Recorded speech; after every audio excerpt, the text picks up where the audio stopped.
Hello everyone, कैसे हैं आप लोग। उम्मीद करता हूं कि अच्छे होंगे।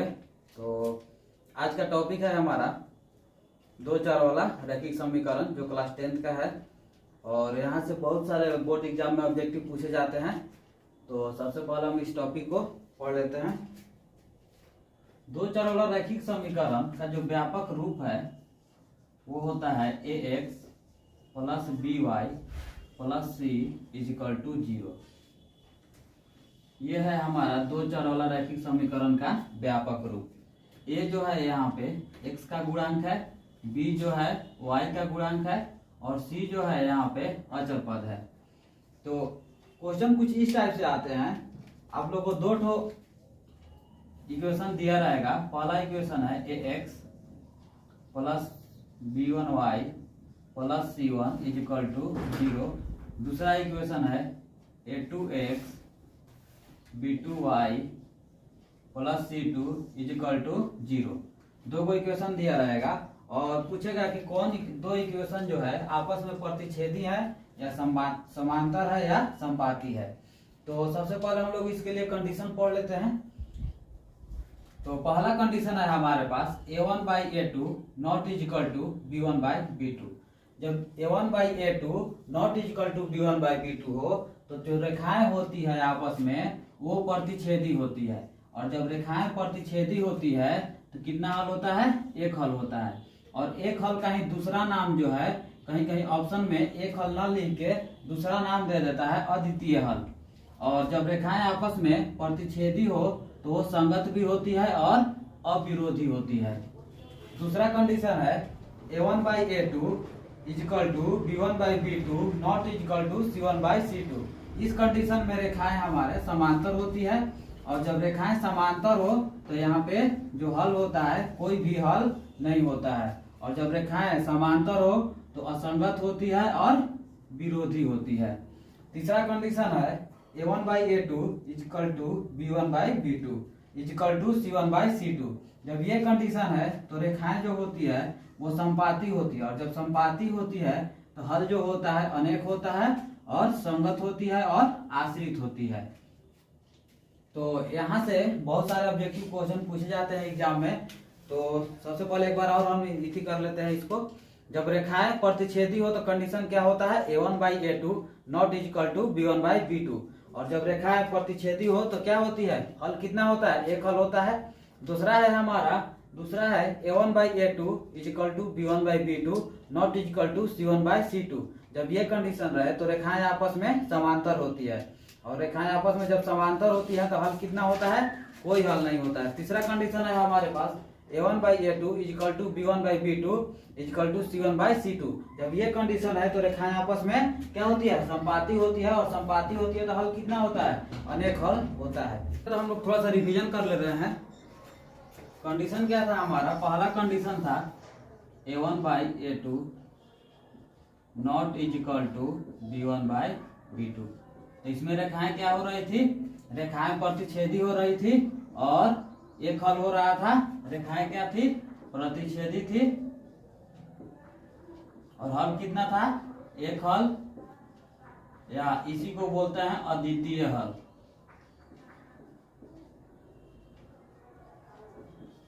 और इसमें और कंडीशन था संगत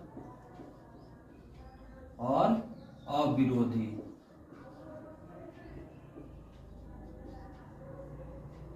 दूसरा था हमारा a1/a2 equal to b1/b2 not equal to c1/c2। इसमें क्या थी? रेखाएं समांतर। और समांतर थी तो हल कितना था? कोई हल नहीं, कोई हल नहीं। और इसमें था असंगत और विरोधी। अगला कंडीशन था हमारे पास थर्ड नंबर, वो था a1/a2 equal to b1/b2 equal to c1/c2। इसमें जब रेखाएं क्या थी तो इसमें संपाती थी। और इसमें हल कितने थे? तो अनेक हल। और इसमें भी संगत। ठीक है, ये सब हमने पहले पढ़ चुके हैं, थोड़ा सा रिवीजन कर लिए हैं। तो यहाँ से हम लोग कुछ क्वेश्चन हमने लिख रखा है, दो इक्वेशन दिए हुए हैं। यहाँ से हम लोग को बताना है कि रेखाएं जो है आपस में प्रतिच्छेदी है या समांतर है या समपाती है। आइए देखते हैं।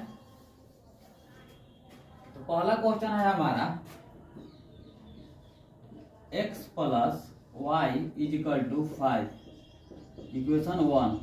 तो यहाँ से हम लोग इक्वेशन 1 से a1 का वैल्यू, b1 का वैल्यू और c1 का वैल्यू फाइंड करेंगे। तो a1 का क्या था हमारा, तो x का गुणांक था, तो यहाँ से 1, b1 था y का गुणांक, तो यहाँ से 1, और c2 जो था अचर पद था, तो यहाँ से 5। फिर दूसरा इक्वेशन क्या है हमारे पास, 2x plus 2y is equal to 10, 2x plus 2y is equal to 10, यह है दूसरा इक्वेशन। तो यहाँ से a2 का वैल्यू निकालेंगे, 2, b2 का वैल्यू कितना है 2, और c2 का भी वैल्यू है 10। तो यहाँ से अब हम लोग रेशियो फाइंड करेंगे, a1 बाई a2 कितना होगा, तो ये होगा हमारा 1 बाई 2, b1 बाई b2 ये कितना होगा, तो ये भी होगा 1 बाई 2। अगला है c1 बाई c2, ये होगा 5 बाई 10 इक्वल टू 1 बाई 2। तो यहाँ से क्या आया, a1 बाई a2 का भी वैल्यू आ गया 1 बाई 2, b1 बाई b2 का भी 1 बाई 2, और c1 बाई c2 का भी 1 बाई 2। तो यहाँ से हमारा हुआ a1 by a2 is equal to b1 by b2 is equal to c1 by c2। तो इस कंडीशन में हम लोग क्या पढ़े थे कि जब तीनों इक्वल हो तो रेखाएं आपस में क्या होती है, समपाती होती है। और समपाती होती है तो कितना हल होगा बाबू, अनेक हल और संगत। ठीक है, अगला क्वेश्चन है हमारा सेकंड नंबर, ये है हमारा पहला इक्वेशन है, इसमें 2x plus y minus 6 is equal to 0। यहाँ से a1 का वैल्यू फाइंड करेंगे, a1 इज इक्वल टू 2 है, b1 इज इक्वल टू 1 है, और c1 is equal to minus 6 है। सेकेंड इक्वेशन है हमारे पास 4x minus 2y minus 4 is equal to 0, 4x minus 2y minus 4 is equal to 0। यहाँ से हम लोग a2 का वैल्यू फाइंड करेंगे, 4 होगा, b2 का वैल्यू माइनस 2 होगा, और c2 का वैल्यू माइनस 4 होगा। फिर हम लोग रेशियो फाइंड करेंगे a1 बाई a2। जब a1 बाई a2 हम लोग फाइंड करेंगे तो ये हो जाएगा 2 बाई 4, कैंसिल आउट होकर ये होगा 1 बाई 2। अगला रेशियो फाइंड करेंगे b1 बाई b2 का, तो b1 बाई b2 ये वैल्यू होगा हमारा 1 अपॉन माइनस 2। तो यहाँ से a1 बाई a2 जो है 1 बाई 2 आ गया, b1 by b2 minus 1 by 2 आ गया। तो यही जो है यहाँ से हमारा हुआ कि a1 by a2 not is equal to b1 by b2। और जब ये कंडीशन था तो रेखाएं आपस में क्या थी, प्रतिच्छेदी, प्रतिच्छेदी, एक हल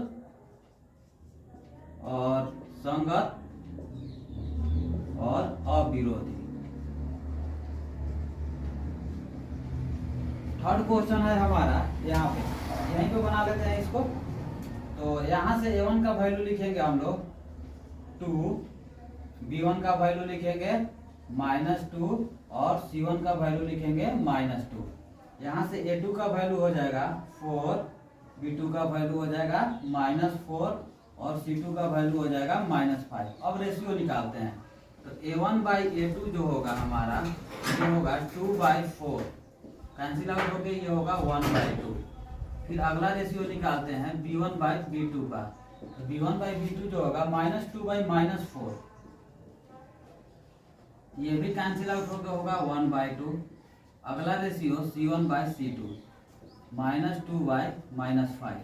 तो यहाँ से a1 बाई a2 का वैल्यू आया 1 बाई 2, b1 बाई b2 का वही वैल्यू आया 1 बाई 2, और c1 बाई c2 का जो वैल्यू आ गया वो आ गया 2 by 5, minus minus cancel out हो जाएगा।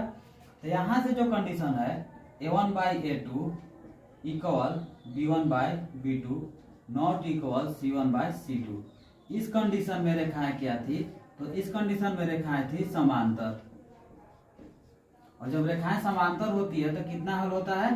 कोई हल नहीं, कोई हल नहीं। और क्या होती है? असंगत, असंगत और विरोधी।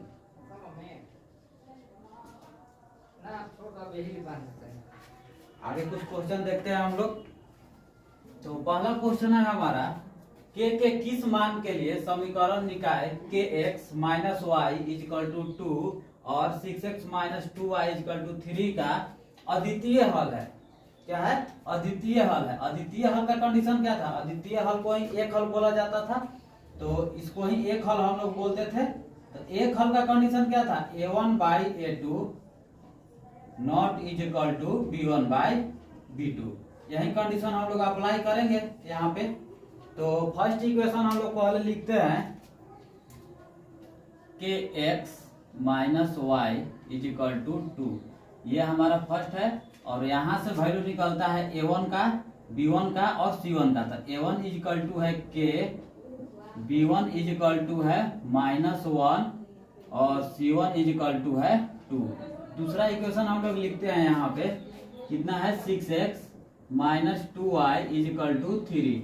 यहाँ से वैल्यू हम लोग का निकलेगा a2, b2 और c2 का। तो a2 क्या है? x का गुणांक होता है, तो यहाँ पे 6 और ये हो जाएगा -2 और ये हो जाएगा 3।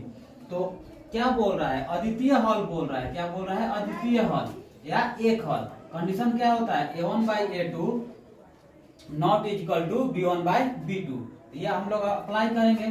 तो a1 बाई a2, a1 का वैल्यू कितना है? k, a2 का वैल्यू कितना है? 6 not is equal to b1 by b2। तो b1 का वैल्यू कितना है? -1 और b2 का वैल्यू कितना है? -2। तो ये माइनस माइनस क्या हो जाएगा? कैंसिल आउट हो जाएगा। और तो ये हो जाएगा k/6 not is equal to 1/2। 2 जा, तो यहां से हो जाएगा k का value k not is equal to 3।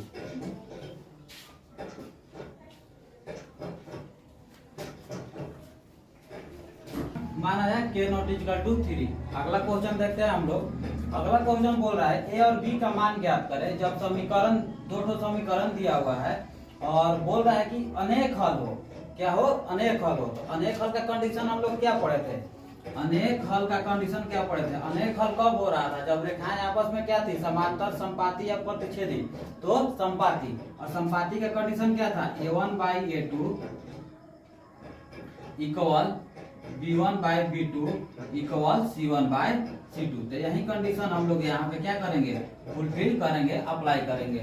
तो यहाँ से सबसे पहले हम लोग यहाँ से a1, b1 और c1 का वैल्यू फाइंड करेंगे, और यहाँ से a2, b2 और c2 का वैल्यू फाइंड करेंगे। ये इक्वेशन 1 है और ये इक्वेशन 2 है। तो सबसे पहले हम लोग a1 का वैल्यू लिख रहे हैं। ये जो है हमारा 2a माइनस 1, b1 का वैल्यू है हमारे पास कितना? -3 और c1 का वैल्यू कितना है? 5, या इस साइड भी 5 को लाकर -5 लिख सकते हो। यहाँ से a2 का वैल्यू कितना है? 3, b2 का वैल्यू कितना है? b-2 और c2 का वैल्यू है हमारा 3। यहाँ से कंडीशन हम लोग अप्लाई करेंगे a1 by a2 equal b1 by b2 equal to c1 by c2। तो a1 by a2 equal to b1 by b2 is equal to c1 by c2। तो वैल्यू यहाँ पर रख रहे हैं हम लोग। तो क्या होगा? a1 का वैल्यू कितना है? 2a minus 1, 2a minus 1 upon a2 का वैल्यू कितना है? तो 3 इक्वल होगा किसके? b1 बाई b2 के। तो b1 का वैल्यू है -3 और b2 का वैल्यू है b-2 equal c1 by c2। तो c1 का वैल्यू है 5 और c2 का वैल्यू है 3। तो 5/3। ये तीनों जो है एक दूसरे के इक्वल है। तो इक्वल है, तो यहाँ से हम लोग क्या करेंगे? एक बार इस पार्ट को इसके इक्वल करेंगे और एक बार इस पार्ट को इसके इक्वल करेंगे, और यहाँ से a और b का वैल्यू फाइंड करेंगे।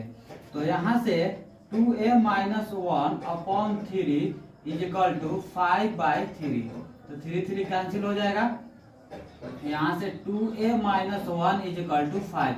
1 को इधर ले जाएंगे तो ये हो जाएगा 2a इज इक्वल टू 6।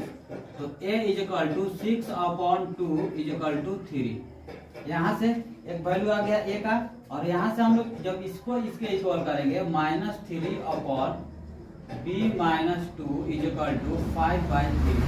तो क्रॉस मल्टीप्लाई कराएंगे, तो ये कितना हो जाएगा 5b minus 10 is equal to -9। 10 को उस साइड में ले जाएंगे तो इधर माइनस में, तो इस साइड आएगा तो क्या हो जाएगा प्लस। ये हो जाएगा 5b is equal to -9 plus 10। तो 5b इज इक्वल टू 1। तो b इज इक्वल टू हमारे पास आ गया 1/5। यहाँ से b का वैल्यू आ गया। तो आगे हम लोग पढ़ेंगे इसमें प्रतिस्थापन विधि, विलोपन विधि और ब्रज गुणन विधि, जो समीकरण में x और y का वैल्यू फाइंड करने के लिए यूज किया जाता है। और प्रतिस्थापन विधि, विलोपन विधि और ब्रज गुणन विधि जो है वो एग्जाम में हर विधि से क्वेश्चन पूछता है। तो आगे हम लोग उसी विधि को पढ़ेंगे।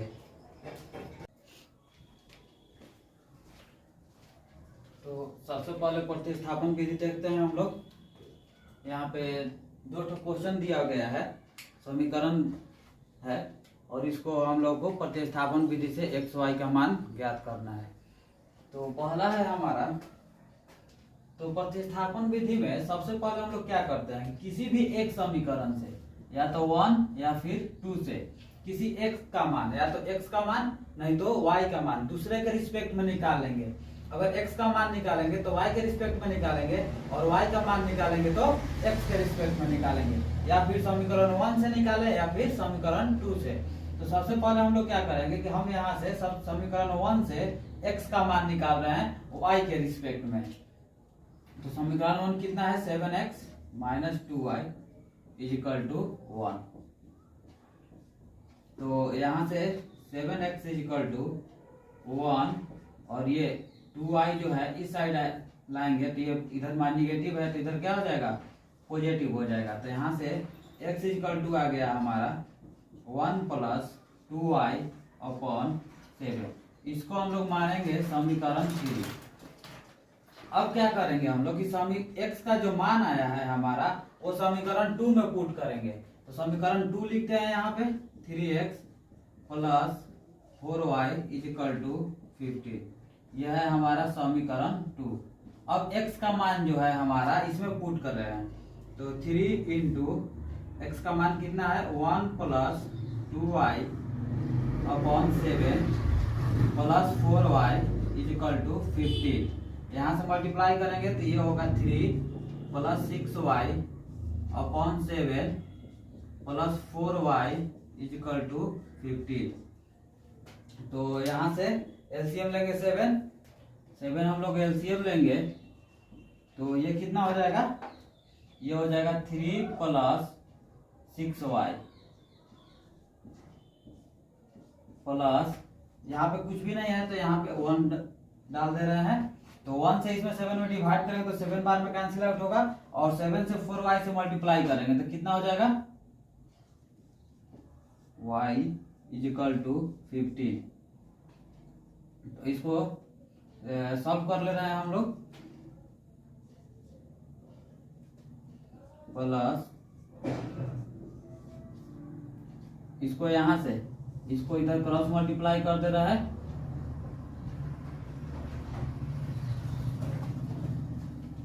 ये हो गया हमारा। और 3 को क्या करेंगे कि 3 को इस साइड ले जाके सब्ट्रैक्ट कर देंगे, 3 को इस साइड ले जाकर सब्ट्रैक्ट कर देंगे तो यहाँ से बचेगा हमारा कितना हो जाएगा,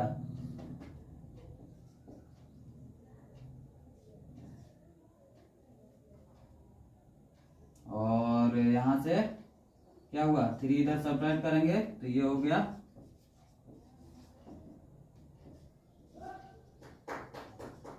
यहाँ से y का जो वैल्यू आ गया वो हो गया 36।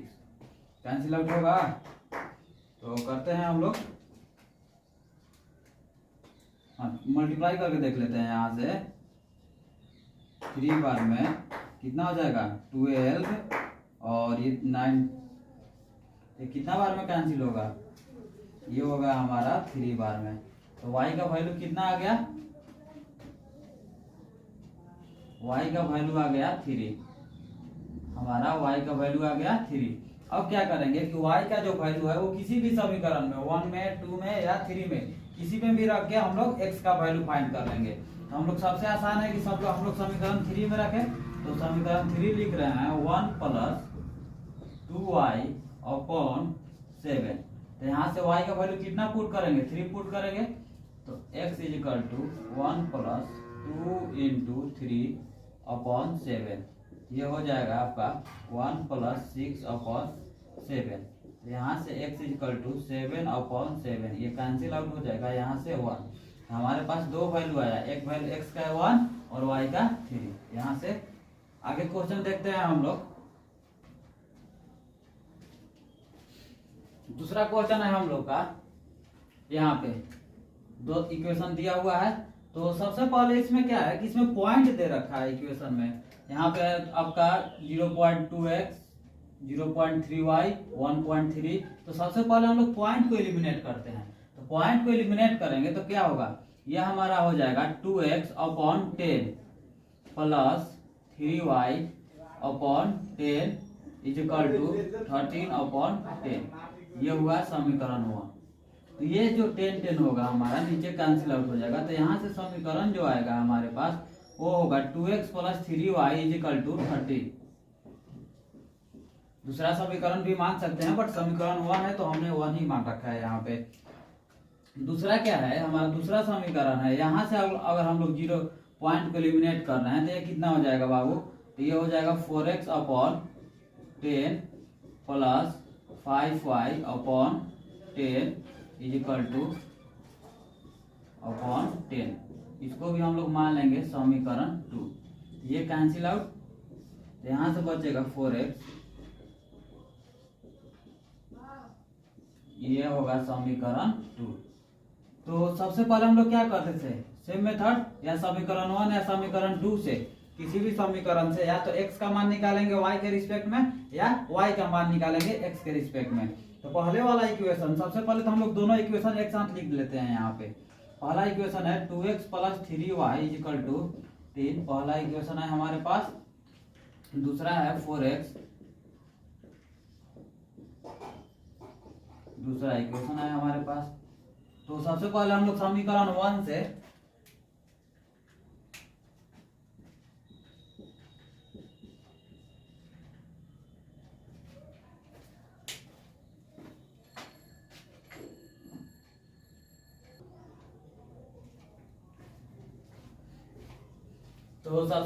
समीकरण 1 से हम लोग x का मान y का मान निकालते हैं इसमें समीकरण 1 से।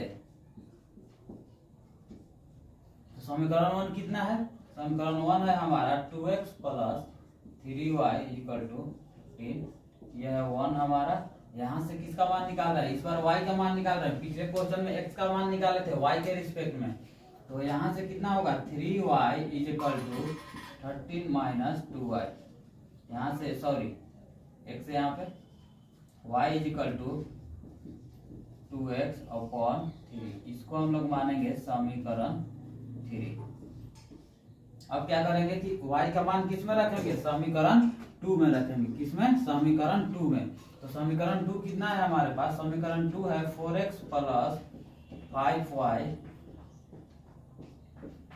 यह है समीकरण 2। इसमें y का मान रख रहे हैं हम लोग, तो 4x + 5 × अपॉन 3 = 23। तो यहाँ से कैलकुलेशन थोड़ा सा कर ले रहे हैं। 4x + 65 - 10x upon 3 23। यहाँ से भी एलसीएम लेंगे हम लोग 3, ये कितना हो जाएगा, ये हो जाएगा 12x + 65 - 10x अपॉन 23। इस 3 को क्या करेंगे, इधर क्रॉस मल्टीप्लाई करा देंगे। क्रॉस मल्टीप्लाई कराएंगे तो कितना आएगा, ये होगा हमारा, सबसे पहले सब्ट्रैक्ट कर देते हैं। इसमें से इसको सब्ट्रैक्ट करेंगे तो कितना, 2x + 65 = ये कितना होगा 69। तो 2x इज इक्वल टू, इसको इधर सब्ट्रैक्ट करेंगे तो 69 में से 65 सब्ट्रैक्ट करेंगे तो हमारे पास बचेगा 4। तो यहाँ से 2x इज इक्वल टू 4, तो x का वैल्यू कितना आ जाएगा, कैंसिल आउट हो जाएगा ये 2 से, x इज इक्वल टू आ गया 2।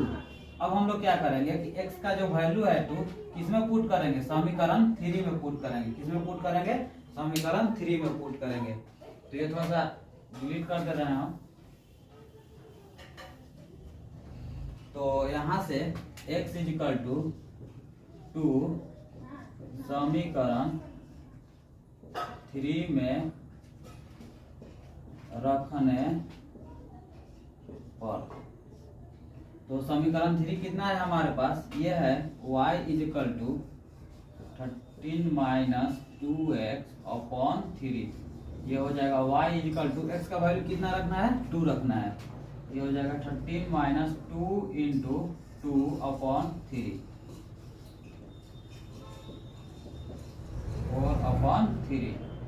तो यहाँ से सब्ट्रैक्ट करेंगे 9 अपॉन 3, ये कैंसिल आउट हो जाएगा। आंसर आएगा हमारे पास, एक y का वैल्यू 3 हो गया। तो आगे हम लोग विलोपन विधि देख रहे हैं।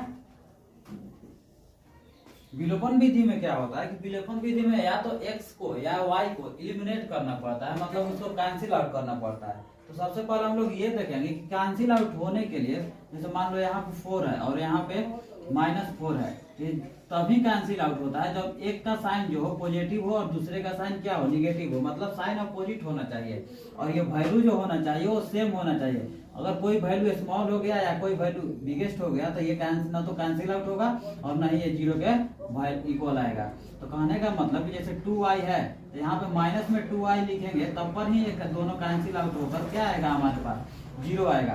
तो बात सिंपल है कि अगर y का कोफिशिएंट यहाँ पे और y का कोफिशिएंट यहाँ पे दोनों सेम हो तो ही कैंसिल आउट होगा। अगर एक कोफिशिएंट डिफरेंट हो गया, जैसे यहाँ पे 3y हो गया, ये हमारा कैंसिल आउट नहीं होगा। तो विलोपन विधि में क्या करते हैं, विलोपन विधि में भी सेम उसी प्रकार से एलिमिनेट करने के लिए हम लोग क्या करते हैं कि किसी एक का कोफिशिएंट या तो x का या फिर y का, किसी एक का कोफिशिएंट हम लोग को इक्वल करना पड़ता है। तो हम लोग सबसे पहले x का कोफिशिएंट ही इक्वल करते हैं और कोफिशिएंट इक्वल करने के लिए क्या करेंगे, इसके कोफिशिएंट से फर्स्ट वाले इक्वेशन में मल्टीप्लाई करते हैं और ये फर्स्ट वाले के कोफिशिएंट से सेकंड वाले इक्वेशन में मल्टीप्लाई करते हैं। जैसे मान लीजिए यहाँ 2 से मल्टीप्लाई करेंगे और इसमें 3 से मल्टीप्लाई करेंगे।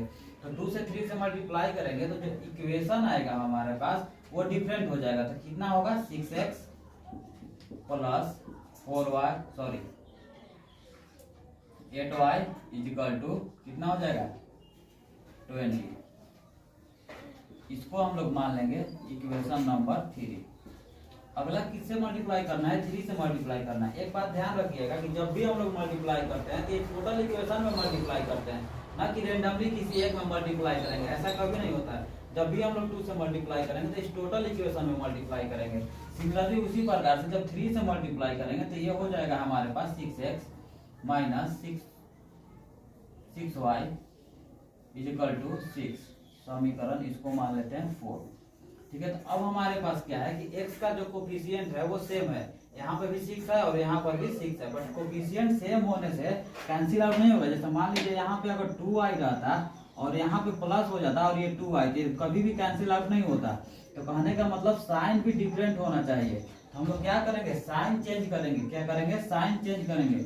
और जब भी साइन चेंज करेंगे तो ऊपर वाला इक्वेशन का साइन चेंज हम लोग नहीं करते हैं। हम लोग साइन जब भी चेंज करेंगे तो किसका चेंज करेंगे, नीचे वाले इक्वेशन को। तो यहाँ पे +6 है तो हम लोग प्लस माइनस करेंगे और माइनस का प्लस करेंगे। अब जो ये 6x प्लस में था पहले, अब इसका साइन प्लस ना रह के क्या हो गया, माइनस हो गया। अब ये हमारा कैंसिल आउट हो जाएगा।